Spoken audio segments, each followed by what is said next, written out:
Good morning students, welcome to the biology class. This is the third video lesson of the chapter tissue.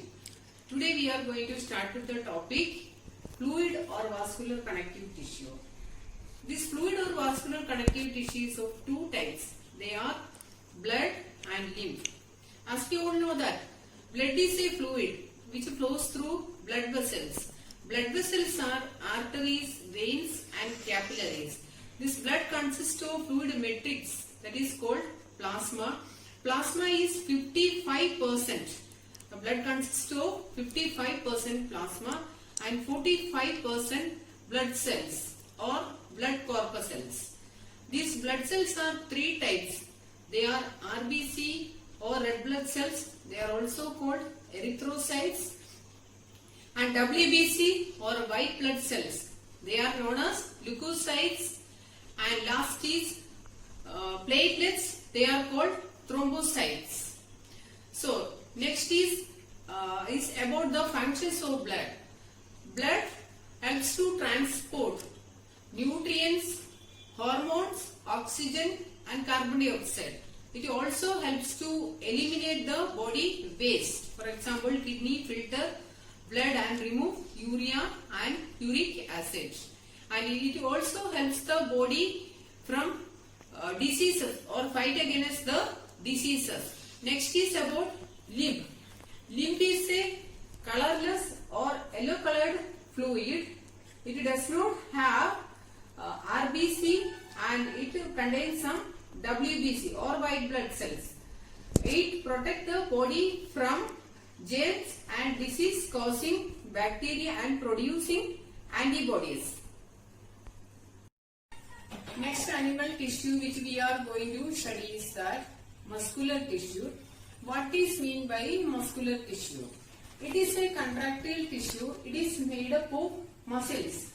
Muscles consist of highly elongated cells called muscle fibers.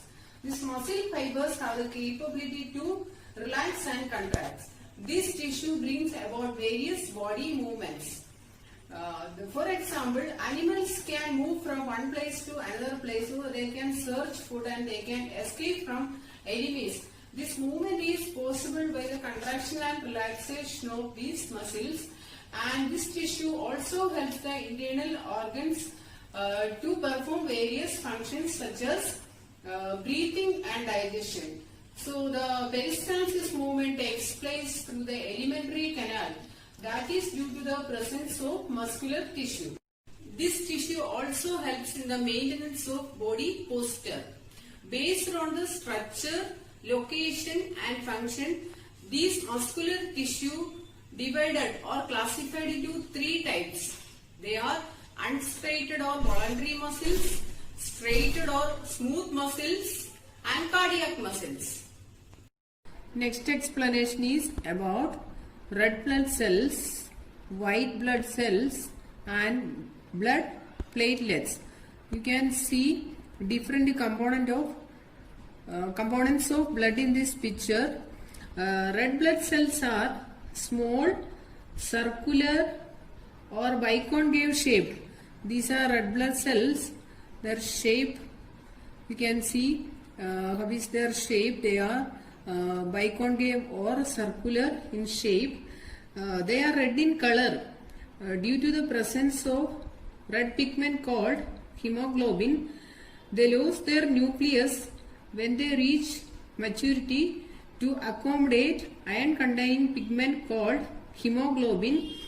This hemoglobin binds with oxygen to form oxyhemoglobin and transport oxygen to all parts of the body.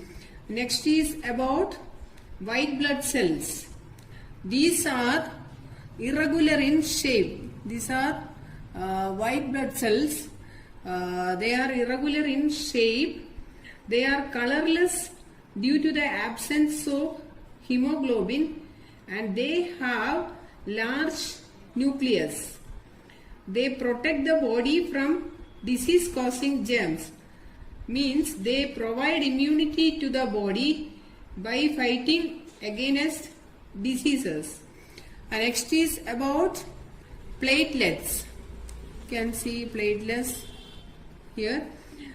These platelets help in the clotting of blood. They are smaller than RBC and WBC. These help in the clotting of blood at the site of injury. Now we are moving to striated muscles. Striated muscles are attached to bones, so they are called skeletal muscles. The muscle fibers of these muscles have alternative strips of light and dark bands. Muscle fibers are elongated, cylindrical and unbranched. These skeletal muscles are elongated, cylindrical and unbranched, and these muscles are called voluntary muscles because these muscles are under the control of organisms. And next is smooth muscles. Unstriated muscles are called smooth muscles. Muscle fibers are long, narrow and spindle shaped. These are smooth muscles. These are long, narrow and spindle shaped. Spindle shaped means wide in the middle and then tapering at both ends. These muscles are present in the walls of internal organs such as stomach, intestine, ureter and urinary bladder. Ureter and urinary bladder are the parts of kidney and nucleus is centrally placed. These muscles are not under the control of organisms, so they are called involuntary muscles. Involuntary movements such as, for example, the strong wave-like motion of the smooth muscles in the esophagus carry food to the stomach. Next we are moving to the cardiac muscles. Cardiac muscles are known as heart muscles because these muscles are present only in the walls of the heart. You can see cardiac muscles and they are present in the walls of the heart. The fibers of cardiac muscles are branched and they have single nucleus in each cell. The specific function of the cardiac muscles is to control the contraction and relaxation of the heart.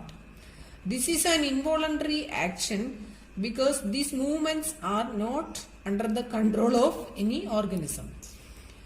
Due to the contraction and relaxation of these heart muscles, heart pumps blood to the entire body. Next we are coming to the another topic, that is nervous tissue. This tissue is located in the nervous system. It is found in brain and spinal cord. Nervous tissue is made up of nerve cells, that is called neuron. These cells are long and branched. They are the structural and functional unit of nervous system. The function of these nerve cells are they send and receive signals from the brain. You can see neuron in this diagram. Next we are going to see the different parts of neuron. The different parts of neurons are cytone or cell body, dendron, axon and axon terminal. What is cell body? Cytone is the cell body of neuron. This contains nucleus and cell organelles are there. You can see at the center nucleus is there and many cell organelles are there, and they receive electrical impulses from other neuron through dendrites. This cell body produces protein for the proper functioning of the neuron. Next is about dendron. This is, you can see fine hair-like structure here at the end. So these are the cytoplasmic extension. These arises from the cell body. They start from the cell body and they have many fine hair-like structure. These are called dendrites, they carry impulses towards the cell body. And next part is axon. This is axon, and this is long and branch. These arise from the cell body. So this axon arises from the cell body, and they conduct nerve impulses away from the cell body. Axon terminal are present at the end of this axon. So at the end of this axon, there is axon terminal are there.